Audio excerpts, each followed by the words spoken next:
আজি কংগ্ৰেছে কৰিব ২৬ৰ নিৰ্বাচনী বিপৰ্যয়ৰ পৰ্যালোচনা গৌৰৱ গগৈৰ উপস্থিতিত হ'ব নিৰ্বাচন পৰ্যালোচনা বৈঠকত উপস্থিত থাকিব কংগ্ৰেছৰ ৯ পুৰণি বিধায়ক বৈঠকত উপস্থিত থাকিব কংগ্ৰেছৰ বুথ কমিটিৰ বিষয়াসকল মানৱেন্দ্ৰ শৰ্মা কমপ্লেক্সত অনুষ্ঠিত হ'ব এই বৈঠক পুনৰ জনাও কংগ্ৰেছে কৰিব ২৬ৰ নিৰ্বাচনী বিপৰ্যয়ৰ পৰ্যালোচনা গৌৰৱ গগৈৰ উপস্থিতিত হ'ব এই পৰ্যালোচনা বৈঠক উপস্থিত থাকিব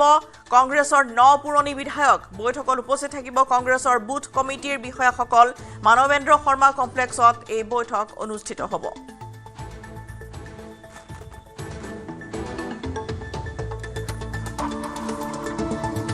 বিশেষ পৰ্যালোচনা বৈঠকৰ আয়োজন কৰা হৈছে ২০২৬ত শোচনীয় পৰাজয়ৰ পিছতেই নিৰ্বাচনী বিপৰ্যয়ৰ পৰ্যালোচনা কৰিব আজি কংগ্ৰেছে গৌৰৱ গগৈৰ উপস্থিতিত এই পৰ্যালোচনা বৈঠক অনুষ্ঠিত হ'ব কংগ্ৰেছৰ বহুকেইগৰাকী ৯ পুৰণি বিধায়ক আজি উপস্থিত থাকিব বৈঠকত কংগ্ৰেছৰ বুথ কমিটিৰ বিষয়াসকলো এই বৈঠকত উপস্থিত থাকিব কিছু সময়ৰ পিছতে মানৱেন্দ্ৰ শৰ্মা কমপ্লেক্সত এই বৈঠক অনুষ্ঠিত হ'ব আৰু এইখিনি মুহূৰ্তত আমাৰ জ্যেষ্ঠ সাংবাদিক বলেন ভট্টাচাৰ্য আছে পোনপটীয়া সম্প্ৰচাৰ বলেন কেইবজাৰ পৰা অনুষ্ঠিত হ'ব এই নিৰ্বাচনী বিপৰ্যয়ৰ পৰ্যালোচনা বৈঠক চাওক ১ বজাৰ পৰাই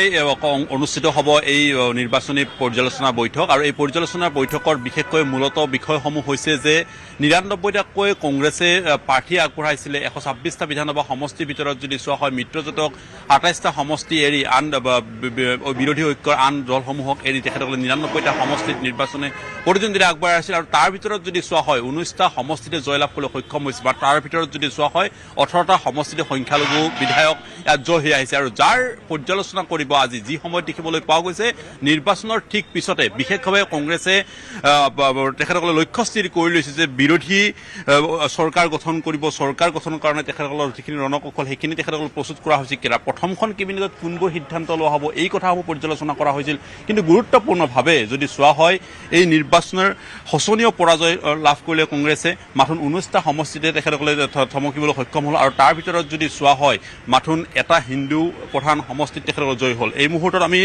জে পি দাসক নাওবৈচা সমষ্টিৰ পৰা তেখেতে প্ৰতিনিধিত্ব কৰি জয় লাভ কৰি আহিছে গতিকে তেখেতক আমি এই মুহূৰ্তত যদি আমি সম্ভৱ হয় তেখেতৰ পৰা এটা ভাষ্য আমি ল'বলৈ এই মুহূৰ্তত চেষ্টা কৰিম আজি দলে পৰ্যালোচনা কৰিব ৯৯টা সমষ্টিত প্ৰাৰ্থী প্ৰক্ষেপ কৰিছিল ১৯টা সমষ্টিতে জয়লাভ কৰিব পৰা হৈছে আচলতে কিহৰ বাবে এই পৰিৱেশ হ'ল বা কি ধৰণৰ আপোনালোকৰ কেনেকুৱা ধৰণৰ কথাখিনি আপোনাৰ আমি এতিয়া ওলাই অহাৰ পাছতে ক'ম এতিয়া আমি পৰ্যালোচনা কৰি বিভিন্ন সমষ্টি কি ফেচ কৰিলে তাৰ ওপৰত কোৱা হ'ব এতিয়া মই ক'ব নোৱাৰিম কাৰণ পৰ্যালোচনা নোহোৱাকৈ মই নাওবৈচাতে ক'ব পাৰিম আপোনাক নাওবৈচাত লাগিলে কওঁ আৰু নাওবৈচাৰ ফলাফল ভাল হ'ল কিন্তু বাকী চুবুৰীয়া সমষ্টিসমূহৰ আপুনি যদি লখিমপুৰ জিলাখনৰ কথাই চাবলৈ যোৱা হয় তেতিয়াহ'লে বাকীকেইটা সমষ্টিত কিন্তু সেই ফলাফল দেখিবলৈ আমি আশা কৰা হিচাপে হোৱা নাই কোনবোৰ কাৰকে আচলতে ফেক্টৰ হৈ আমি আলোচনাত যিখিনি ওলাব আপোনাক আহি আমাৰ প্ৰদেশ কংগ্ৰেছৰ সভাপতিয়েও ক'ব দৰকাৰ হ'লে মোক খুজিলেও মই ক'ম কিন্তু এতিয়া মোক ক'বলৈ অলপ টান পাইছোঁ কাৰণ ক'ত কি হৈছেতো আমি ক'ব নোৱাৰিম আমাক কেণ্ডিডেটসকলে ক'ব কংগ্ৰেছৰ সভাপতিসকলে ক'ব আমাৰ কি কয় আৰু ইনচাৰ্জসকল আহিছে তেখেতলোকে ক'ব তাৰপাছত এটা আমি গোটেই কথাখিনি আপোনাক এটা এই মুহূৰ্তত আটাইতকৈ চলি থকা চৰ্চাটো হৈছে মাথোন ১৯গৰাকী বিধায়কৰ এগৰাকী হিন্দু বিধায়ক আৰু সেইগৰাকী বিধায়কে এতিয়া কংগ্ৰেছত থাকিবনে নাই বিজেপি তেখেতসকল নিব নেকি এই ধৰণৰ কথাসমূহো চৰ্চা আহিছে এতিয়া চৰ্চাটো আহিব লগা নাই মই অলৰেডি কৈছোঁৱেই মোৰ আত্মাটো কংগ্ৰেছতে আছে শৰীৰটো কংগ্ৰেছতে থাকিব মৰিলেহে যাব ক'ৰবালৈ আৰু এইটো চৰ্চা আপোনালোকে ইমানতে ষ্টপ কৰক এইটো নকৰিব আপোনাক যোগাযোগ কৰা হৈছিল নেকি মোক আমাৰ এখেত লখিমপুৰৰ যিজন বিধায়ক তেখেতে শুভেচ্ছা দিবলৈ ফোন কৰিছে তাত এনেকুৱা একো কথা নাই আৰু তেখেত মোৰ মানে মোৰ বন্ধুজনৰ ককায়েক যদিও মোৰ এগেইনষ্টত ইলেকশ্যন খেলিছিলে কিন্তু তেখেতে মোৰ এজন মোৰ ক্লাছমেট একেখন বেঞ্চতে বহা তেখেতৰ ককায়েক তেখেত ঢুকালে তেখেতে ফোন কৰি শুভেচ্ছা দিছিলে বাকী এনেকুৱা এটা ধাৰণা হয় যে আপুনি অসহায় আপুনি ভোট কৰিব নট এট অল অসহায় নহয় I have the courage I have the strength I will fight and I will be in the Congress party আৰু আপোনালোকে এনেকৈ নেগেটিভ নবনাব যাব আপুনিয়ে বনাই আছে যেন লাগি আছে মই কৈছোঁ নেভাৰ ধন্যবাদ জনাইছোঁ আৰু এয়া জে পি দাস আৰু তেখেতে এই মুহূৰ্তত স্পষ্টভাৱে উল্লেখ কৰিছে যে যি ধৰণৰ ধাৰণা যিকোনো আচলতে কথা ওলাইছে সেই কথাসমূহ কোনো ধৰণৰ ভিত্তি নাই আৰু স্পষ্ট কথাৰে তেখেতে উল্লেখ কৰিছে যে কংগ্ৰেছতে তেখেতে থাকিব এই কথাখিনি তেখেতে দৃঢ়তাৰে উল্লেখ কৰিছে গতিকে এই কথাসমূহৰ আজি পৰ্যালোচনা হ'ব আজি আমি এই মুহূৰ্তত প্ৰাক্তন বিধায়িকা শিৱামণি বৰাৰ আমি দেখিছোঁ আৰু তেখেতৰ পৰা ভাষ্য আগবঢ়াম যদিও তেখেতে দলীয় প্ৰাৰ্থিত্ব আগবঢ়োৱা নাছিলে এই বিধানসভা নিৰ্বাচনত বাইদেউ যথেষ্টখিনি এই আজি পৰ্যালোচনা কৰা হ'ব প্ৰাক্তন বিধায়িকা হিচাপে আপুনি এই মুহূৰ্তত এই গোটেই ফলাফলক লৈ কি ধৰণৰ মন্তব্য আগব বিচাৰিব চাওক গোটেই যিটো ফলাফল যিটো হ'ল সেইটো আনএক্সপেক্টেড আমি সেইটো আশা কৰাও নাছিলোঁ গতিকে ইয়াত কিবা এটা খেলি মেলি হৈছে কাৰণ এইটোৱে ক'ম যে বিজেপিয়ে বাৰে বাৰে কৈ আছিলে আমি গুৱাহাটী চিটটো আমি ইমান ভোটত জিকিব প্ৰদ্যুৎ বৰদলৈ ডাঙৰীয়া প্ৰদ্যুৎ বৰদলৈ অহা 2 দিন বা 3 দিন হৈছে তাৰপিছত কৈছে যে ইমান ভোটত জিকিব আৰু অমুকটো চিট ইমানখিনিত জিকিব ৰাইজৰ দলৰ অমুকত ইমান তাত জিকিব এই কথাখিনি কেনেকৈ ফ'ৰকাষ্ট কৰে তেওঁ সৰবজান নেকি নে কি গতিকে আমাৰ সন্দেহ আছে আমি এতিয়া ক'লে হাঁহিব বোলে এওঁলোকে হাৰাৰ পিছত EVM-ৰ কথা কয় EVM-ৰ কথাই ক'ম কিবা এটাতো কেৰুণ লাগিছে EVM-ৰ কথাই ক'ম গতিকে কিবা মেনিপুলেট তেওঁলোকে কৰিছে নহ'লে এনেকৈ আৰু ইমান হিউজ এমাউণ্টত আমাৰ গোটেই চিটবোৰ পৰাজয় বৰণ কৰিবলগীয়া আছে এইটো হ'বলগীয়া নাথাকিছিলে আমি ৰাইজৰ মাজত আছিলোঁ আমি এবাৰ সংগঠন খুব ভালকৈ কৰিছিলোঁ আমি নিজেও ছেক্ৰিফাইচ কৰিছোঁ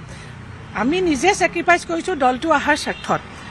যাতে আহক ছেক্ৰিফাইচ কৰিছোঁ প্ৰতিজন ব্যক্তিয়ে ছেক্ৰিফাইচ কৰিছে আমি সংগঠন কৰিছোঁ আমি ইমান সুন্দৰ আমাৰ কোনটো জেগাত আমাৰ সংগঠন নাই গতিকে তাৰপিছত এইটো ৰিজাল্ট আমি এক্সপেক্ট নকৰা এটা ৰিজাল্ট গতিকে আমি এতিয়া আমাৰ পৰ্যালোচনা হ'ব ক'ত কেৰুণটো লাগিলে আমাৰ কেৰুণতকৈ তেওঁলোকে কিখিনি কৰিলে আৰু এইখিনিতো জানেই আমি যিটো তেওঁলোকে বহুতখিনি ষ্টেটত যিটো ভোট চোৰ এইটো ক'বই লাগিব তেওঁলোকে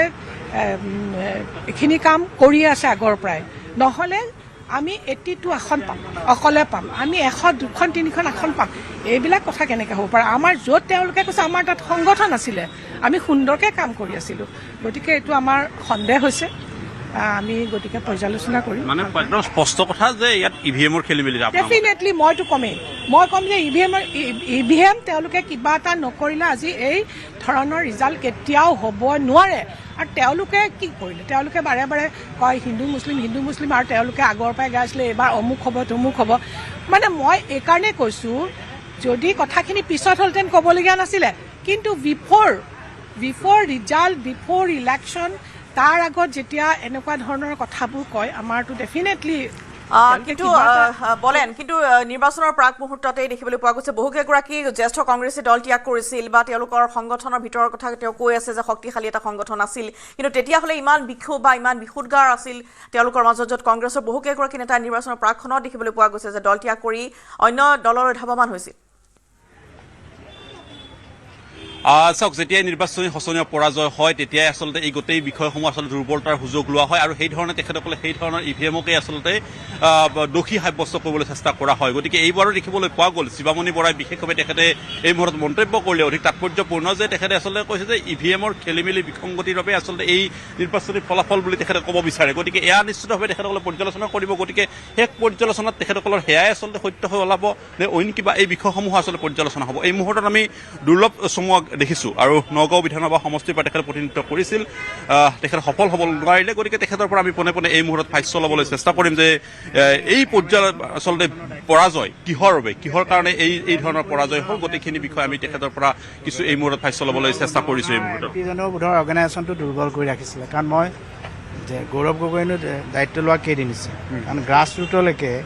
বুথ কমিটি আমাৰ খুব কম আছিলে যিসকলে নিৰ্বাচনৰ প্ৰাক মুহূৰ্তত দল ত্যাগ কৰি গৈছে তাৰ প্ৰভাৱ পৰিছে চাগে নিশ্চয় নহয় তেওঁলোকৰ এটা প্লেনিঙে আছিল যে সংগঠনটো দুৰ্বল কৰি ৰাখিব লাগে মই তেনেধৰণে অনুভৱ কৰোঁ কাৰণ মই যেতিয়া ইলেকশ্যন খেলিবলৈ গৈ গ্ৰাছ ৰুটলৈ গৈছোঁ গ্ৰাছ ৰুটত আমাৰ কমিটিয়ে নাই তাৰমানে সংগঠনৰ দুৰ্বল সাংগঠনিকভাৱে যিজন আমাৰ আগতে প্ৰেচিডেণ্ট আছিল তেওঁৰ দিনতেই দুৰ্বল তেওঁলোকে সেই সংগঠনটো ইমান কৰিব নোৱাৰিলে সেইটো এটা মানি ল'বলগীয়া কথা গতিকে সংগঠনটো আৰু যিজন আমাৰ তাৰ MP-জনো গুচি গ'ল তেওঁ সংগঠনত জোৰ নিদিলে অৰ্থাৎ এটা কথা স্পষ্ট ওলাইছে কিছুদিন পূৰ্বে ভূপেন বৰাই দল এৰিছিলে প্ৰদ্যুৎ বৰদলৈ দল এৰিছিলে এইসমূহ যি এটা প্লেনিং আৰু বিজেপি ক'ৰবাত নহয় ক'ৰবাত সেই এজেণ্ডা তৈয়াৰ কৰাত তেখেতসকলে ছাকচেছ এটা প্লেনিং কৰি ৰাখিছিল যে এওঁলোকক দি সংগঠনটো দুৰ্বল কৰি আকৌ সময়ত লৈ যোৱা হ'ব আৰু লৈ যোৱাৰ লগে লগে তেতিয়া মানুহে ভাবি ল'লে যে এওঁলোকে যেতিয়া গুচি আছে বিজেপি চৰকাৰ হ'বই নেকি মানুহৰ মাজলৈ সেইটো গুচি গ'ল যোৱাৰ লগে বাকীবিলাক নিযুত মাইনা হওক বা অৰুণোদয় আঁচনিবিলাকে মহিলাবিলাকে তেওঁলোকে আঁচনিৰ পৰা ডিপ্ৰাইভ হ'ব বুলি ভাবি অসমত বিজেপি চৰকাৰ হ'ব বুলি তেওঁলোকে ৰাইজে ধৰি ল'লে আৰু সেই কথাটো কাউণ্টাৰ দিবৰ কাৰণে আমাৰ অৰ্গেনাইজেশ্যন গ্ৰাছ ৰুটলৈকে যিমান ষ্ট্ৰং আছিল হ'ব লাগিছিলে সেইটো হোৱা নাছিল মই তেনেকৈ অনুভৱ কৰোঁ নিশ্চয়কৈ ধন্যবাদ জনাইছোঁ আৰু তেখেতে স্পষ্টভাৱে উল্লেখখিনি কৰিছে যে ৰাজ্য চৰকাৰৰ যিসমূহ আচলতে আঁচনি এই আঁচনিসমূহ ৰাজ্য চৰকাৰে কৰি অহা যিখিনি উন্নয়ন সেই উন্নয়নসমূহেই আচলতে এই নিৰ্বাচনত ফেক্টৰ ৰূপে কাৰণ হোৱা বুলি তেখেতে স্পষ্টকৈ উল্লেখ কৰিছে আৰু দলীয় যিখিনি ভেটিৰ কথা পূৰ্বৰে পৰা আলোচনা কৰি থকা বিষয় আছিলে আৰু সেই বিষয়সমূহৰ ভিতৰত যদি চোৱা হয় সাংগঠনিকভাৱে দল মজবুত হ'ব তৃণমূল পৰ্যায়ৰ ভেটি শক্তিশালী কৰাৰ ক্ষেত্ৰত তেখেতে কৈছে যে সেই যি ধৰণে আচলতে হ'ব লাগিছিলে সেই ধৰণে নহ'ল আৰু যাৰ কাৰণে এই বিপৰ্যয় এই শোচনীয় পৰাজয় বুলি তেখেতে এই মুহূৰ্তত স্পষ্টকৈ মন্তব্য কৰিছে আৰু এয়া এক প্ৰকাৰ ইতিবাচক আৰু দেখিবলৈ পোৱা গৈছে শিৱামণি বৰাৰ ঠিক বিপৰীত ভাষ্য এই মুহূৰ্তত ধন্যবাদ আপোনালৈ এইখিনি মুহূৰ্তত মানৱ সংবাদ কমপ্লেক্সত আৰু কিছু সময় পিছতেই কংগ্ৰেছৰ এই পৰ্যালোচনা নিৰ্বাচনী পৰ্যালোচনা বৈঠক অনুষ্ঠিত হ'ব বিপৰ্যয়ৰ কাৰণবোৰ বিশ্লেষণ কৰিব আৰু তাৰ পিছতে সংবাদ মাধ্যমক সম্বোধন কৰিব